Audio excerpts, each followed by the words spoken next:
அன்பார்ந்த இறைமக்களே, கிறிஸ்துவின் மறுப ஜபக்குழியின் வாயிலாக இன்று உங்களை சந்திப்பதில் நான் பெரும் மகிழ்ச்சி அடைகிறேன். மக்களை, சந்தோஷமாக இருக்கீங்களா? நிறைவாக இருக்கீங்களா? மகிழ்ச்சியாக இருக்கீங்களா? மன அமைதியாக இருக்கீங்களா? இறைவார்த்தை வாசிக்கிறீங்களா? செய்தி கேட்குறீங்களா?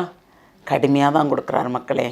ஆனால் நாம் தவறு செய்யாத வரைக்கும் நமக்கு ஒரு பிரச்சனையும் இல்லை. நாம் இறைவனோடு இணைந்து இருக்கிறோம், நியாயமாக நடந்து கொள்கிறோம் என்றால் நமக்கு பயம் வேண்டாம் மக்களே. ஆம், ஏனென்றால் பல மனிதர்கள் வாழும் இடத்தில் நாம் இருக்கிறோம். நாம் என்ன செய்வோம் என்று இறைவனுக்கு தெரியும். நாம் நன்மையான காரியங்கள் மட்டும் செய்தால் அனைத்தையுமே அவர் பார்த்து கொள்வாரே, இல்லையா? நம்மிடம் இறையச்சம் இருக்கிறது. அந்த இறையச்சத்தோடே எப்பொழுதும் வாழ்வோம். நாம் இதுவரைக்கும் செய்ததையும் இனிமேல் செய்ய போதையும் இறைவன் கணக்கில் வைத்திருப்பார், இல்லையா? ஆனால் நாம் கவனமாக இருக்க வேண்டும். பாவ உலகில் வாழ்கிறோம். எந்த நேரத்தில் என்ன நடக்கும் என்று தெரியாமல் இருக்கிறோம், இல்லையா? இன்று அவர் நமக்கு என்ன இறைவார்த்தை தருகிறார் பார்ப்போமா? இறைவாக்கினர் மீகா எழுதிய நூல் அதிகாரம் 6 இறை வார்த்தை 12-15 முடிய.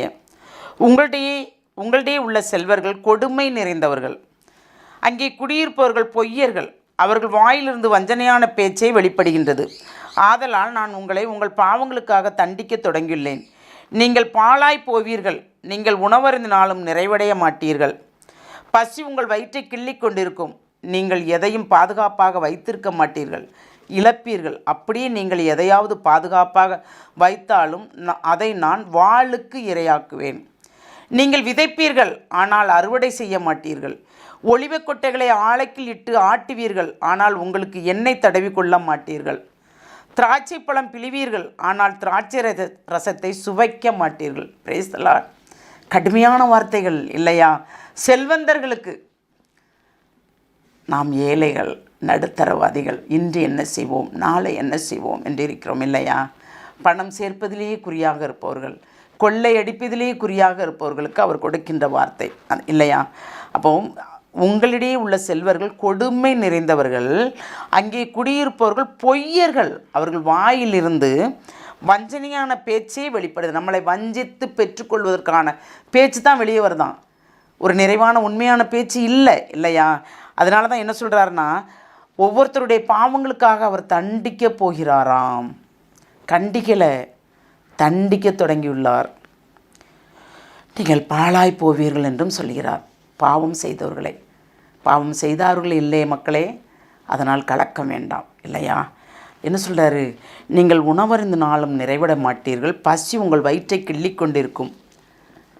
நமக்கு உணவில்லை மக்களே, ஆனால் நாம் தண்ணி குடித்தாலும் நிறைவாக இருக்கிறோம், இல்லையா? சிறு சிறு குற்றங்கள் செய்திருந்தாலும் அதை நம்மளை சுட்டி காட்டி அதிலிருந்து நம்மளை மீட்டெடுக்கிறார், இல்லையா?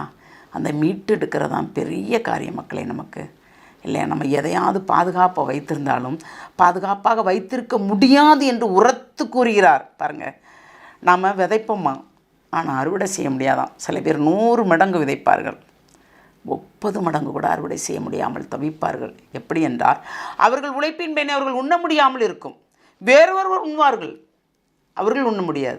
அதுதான். ஏனென்றால் ஒலிவக் கொட்டைகளை ஆலைக்கில் இட்டு ஆட்டுவீர்கள், ஆனால் உங்களுக்கு எண்ணெய் தடவி கொள்ள மாட்டீர்கள். பாருங்கள், எப்படி பாருங்கள், எண்ணெய் இருக்கும் நிறையா, ஆனால் அதில் விற்கிறதெல்லாம் கருத்தாக இருப்போம், அதில் கொஞ்சம் காசு கிடைக்காதான் அப்படின்னு இருப்போம், இல்லையா? அதை கொண்டு நாம் நிறைவடை மாட்டோமான் இருப்போம். அப்போ அந்த எண்ணெய் தடவிக்கொள்கிறதுக்கு கூட நமக்கு அந்த யோசனை வர்றதில்ல. அதுதான் சொல்கிறாரு.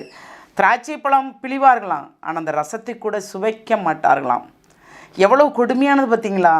அப்போ செல்வங்கள் சேர்த்து கொண்டே இருக்கட்டும், அவர்கள் பாவங்கள் செய்து கொண்டே இருக்கட்டும், நீங்கள் என்னோடு இணைந்து என்றால் நீங்கள் தூய்மையாக வாருங்கள் என்று சொல்கிறார். நாம் அவரோடு தூய்மையாக இணைந்து நடப்போமா? சிறு சிறு கோபங்கள், குற்றங்கள், எரிச்சல்கள், பிறரை குற்றப்படுத்தி இருப்பது, சுட்டி காட்டுவது, எது இருந்தாலும் அனைத்துக்கும் மன்னிப்பு கேட்டு அவரோடு இணைந்து நடப்போமா? நம்மளால் இயன்ற உதவி, விதவைகளும் அனாதைகளும் கைவிடப்பட்டவர்களும் ஆதரவற்றவர்களும் ஊனமுற்றவர்களுக்கும் உதவி செய்வோமா? நம்மளால் இயன்ற உதவி. அதுக்காக கடன் வாங்கி செய்யணும் அவர் சொல்லவே இல்லை. உன்னால் முடிந்ததை செய் என்று சொல்கிறார். செய்வோமா? சிந்திப்போம். எல்லாம் உள்ள இறைவா, வார்த்தைகள் கடுமையாக இருக்கிறது ஆண்டவரே. ஆமாண்டவரே, ஆனால் ஒரு கலக்கம் எங்கள் ஆன்மாவை ஆட்டுகிறது ஆண்டவரே, ஒரு நொடிக்குள். ஆனால் நீர் எங்களோடு இருப்பதால், ஆமாண்டவரே, நாங்கள் என்ன செய்வோம் என்று நீங்கள் உற்று நோக்குவதால் எங்களை தெளிவுபடுத்துவீர் ஆண்டவரே. அந்த தெளிவு ஒன்று எங்களுக்கு கிடைத்தால் போதும். எதை உண்போம் எதை குடிப்போம் என்று இல்லை ஆண்டவரே. நீர் எங்களுக்கு என்ன தருகிறீரோ அதை உண்டு நாங்கள் நிறைவடையும்படி எங்களை நீர் ஆசீர்வதிக்க வேண்டும் என்று உம்மை இறைஞ்சு மன்றாடுகிறோம். எங்கள் ஜெபம் கேட்கும் நல்ல பிதாவே. ஆமேன், ஆமேன், ஆமேன்.